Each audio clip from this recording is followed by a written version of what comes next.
آنے والے چند برسوں میں تقریباً 35 لاکھ کے قریب نئی ملازمتیں، جی ڈی پی میں 12% کا اضافہ، یہ تو بڑا ایک ایمبیشس سا ایک خواب سا لگتا ہے. یہ سب کچھ ممکن ہو سکے گا اس پالیسی کے جاری ہونے کے بعد؟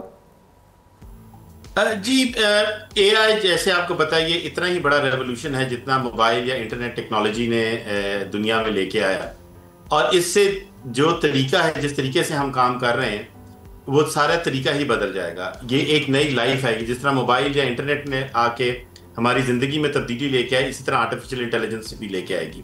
اور اس لیے بہت امپورٹنٹ ہے کہ ہم لوگ اس ٹائم کے ساتھ ابھی ٹرانسفارم ہوں. ہمیں اس میں بہت خوشی سے یہ کہنا چاہ رہا ہوں کہ یہ جو اے آئی پالیسی آئی ہے، جس میں پاشا کا بہت بڑا رول تھا، ہمارے سینٹرل ایگزیکٹو کاؤنسل کے لوگ اس میں انوالو تھے، پوری رائٹنگ ہے اس میں. اس کی وجہ سے ہم ان چند ممالک کے ساتھ ہیں جنہوں نے ارلی اڈاپٹرز میں سے ہیں.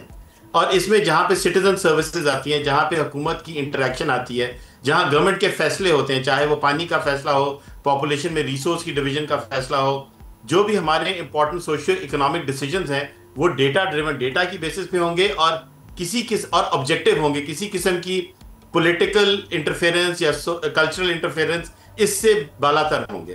اور اگر ہم لوگ اس طریقے سے ڈیسیجنز کر سکے تو وی بلیو کہ ہماری جو دا وے ہماری گورنمنٹ اور کنٹری رن ہوتی ہے، یہ ہماری سروسز بہت بہتر ہو جائیں گی. اور آبویسلی اس کے ڈیویڈنڈس اس طرح آ جائیں گے کہ آپ کی جابز بھی انکریز کریں گی، پروڈکٹیوٹی بڑھے گی. جیسے اے آئی کی ایگری ٹیک کے اندر، ایگریکلچر کے اندر بہت میجر انٹرونشن ہو سکتی ہے، جس سے پانی کا استعمال زیادہ ایفیشینٹ ہوگا، سیڈ کا، فرٹیلائزر کا استعمال بہت بہتر ہوتا ہے، اور آل پروڈکشن اور پروڈکٹیوٹی آف دا فیلڈ بہت زیادہ بڑھ سکتی ہے. اس ایگری ٹیک کے اوپر بھی ایک ہماری پاشا نے ایک بہت اچھا وائٹ پیپر لکھا ہے کہ ایگری ٹیک انڈسٹری کے اندر آج بھی جو ہماری کمپنیوں نے ٹیکنالوجیز بنائی ہیں، اس سے کس طریقے سے کسان اور فائدہ کر سکتے ہیں.